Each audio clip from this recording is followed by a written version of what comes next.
2018 সালে মুক্ত মানুষ বেগম খালেদা জিয়া এই গুলশানের বাসভবন থেকে বের হয়েছিলেন। এরপরে তাকে কারাবন্দী করা হয়, সাজা দেওয়া হয়।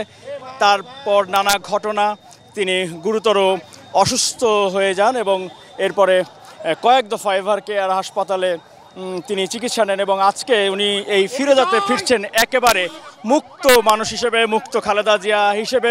সম্পূর্ণ মুক্ত খালেদা জিয়াকে এই গুলশানের বাসভবন ফিরোজাতে বরণ করে নেওয়ার জন্যে দলের বিভিন্ন পর্যায়ের নেতা কর্মী সমর্থকরা সেই সন্ধ্যা থেকেই ভিড় করছেন এই গুলশানের বাসভবনের সামনে এবং আশপাশের সড়কগুলোতে। যেহেতু আজকের এই বাড়ি ফেরা একেবারেই পরিবর্তিত পরিস্থিতির কারণে, একেবারেই পরিবর্তিত এই পরিস্থিতিতে আওয়ামী লীগ সরকারের পতন এবং শেখ হাসিনা এই দেশ থেকে পালিয়ে যাওয়া তার বোনসহ সেই পরিস্থিতিতে বেগম খালেদা জিয়াকে তাকে সম্পূর্ণ মুক্ত করে দেয়া হয় এবং সেই বাস্তবতায় বিএনপি চেয়ারপারসন বেগম খালেদা জিয়া আজকে তার বাসভবন ফিরোজাতে প্রবেশ করছেন এবং একেবারে মুক্ত মানুষ হিসেবে, কারণ বাসায় আগে যখন ছিলেন তখন স্থগিত ছিল, কিন্তু তিনি মুক্ত ছিলেন না। তিনি প্রকার মুক্ত মানুষ হিসেবে এই বাসভবনে আসছেন নেতা কর্মীরাকে বরণ করে নিতে।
আমাদের দীর্ঘদিনের এটাই প্রত্যাশা ছিল যে আমরা আমাদের নেতৃত্বে হাসি মুখে দেখব।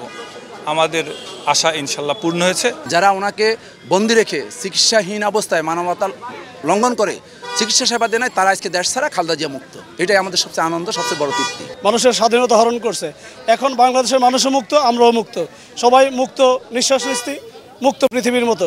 আমাদের নেত্রীকে যারা অবৈধ একটা মিথ্যা মামলা দিয়ে কারাগারে রেখেছিল, বন্দি করে রেখেছিল, গৃহবন্দী করে রেখেছিল, কালকে আপনারা দেখেছেন যে সেই মন্ত্রী, আইনমন্ত্রীকে হেলমেট পরিয়ে কোর্টে আনা লাগছে। দেশ মুক্ত হয়েছে, ম্যাডাম মুক্ত হয়েছে, আল্লাহর কাছে অনেক শুকর। আমাদের খুব ভালো লাগছে যে ম্যাডাম একটা স্বস্তির নিঃশ্বাস, স্বাধীন একটা দেশে স্বস্তির নিঃশ্বাস ফেলতে পারছে। নেতা কর্মীদের প্রতি বার্তা দেওয়া আছে, যার যার এলাকায় নেতৃবৃন্দ যারা আছেন সবাইকে শান্তি বজায় রাখতে হবে। যদি কোনো উচ্ছৃঙ্খল কেউ থাকে তাদেরকে প্রতিহত করতে হবে, তাদের কাছ থেকে দেশবাসীকে বাঁচাতে হবে। আজকে মুক্ত বাতাসে আমরা যেমন সারা বাংলাদেশ যেমন খুশি হয়েছে, আমাদের গণতন্ত্রের মাথা আজকে মুক্ত হয়েছে এবং আজকে দেশ মুক্ত হয়েছে, স্বৈরাচার মুক্ত হয়েছে, তেমনি ম্যাডামও আজকে মুক্ত মনে হাসি মুখে বাসায় ঢুকলেন। যুক্তরাষ্ট্র বা জার্মানির কথা আমরা বলেছি, সেখানে যেতে হলে বেশ লম্বা সময় ফ্লাই করতে হবে। সেই জন্য একটি শারীরিক সুস্থতার প্রয়োজন আছে। সেই জন্যই ওনার শারীরিক সুস্থতাকে এমন পর্যায়ে আনার চেষ্টা করা হচ্ছে যাতে উনি একটা লম্বা সময়, অর্থাৎ 8 থেকে 15 ঘন্টা, কোনো ক্ষেত্রে 21 ঘন্টাও হয়, সেইটা যাতে উনি ফ্লাই করতে পারে, সেই সুস্থতা ওনার হয়। আল্লাহ রাব্বুল আলামিন যাতে সেই সুস্থতা দেন, সেজন্যই মেডিকেল বোর্ডের তত্ত্বাবধানে এখন বাসায় রেখে আজকে আমরা নিয়ে আসছি। বাসায় রেখে চিকিৎসা চলবে।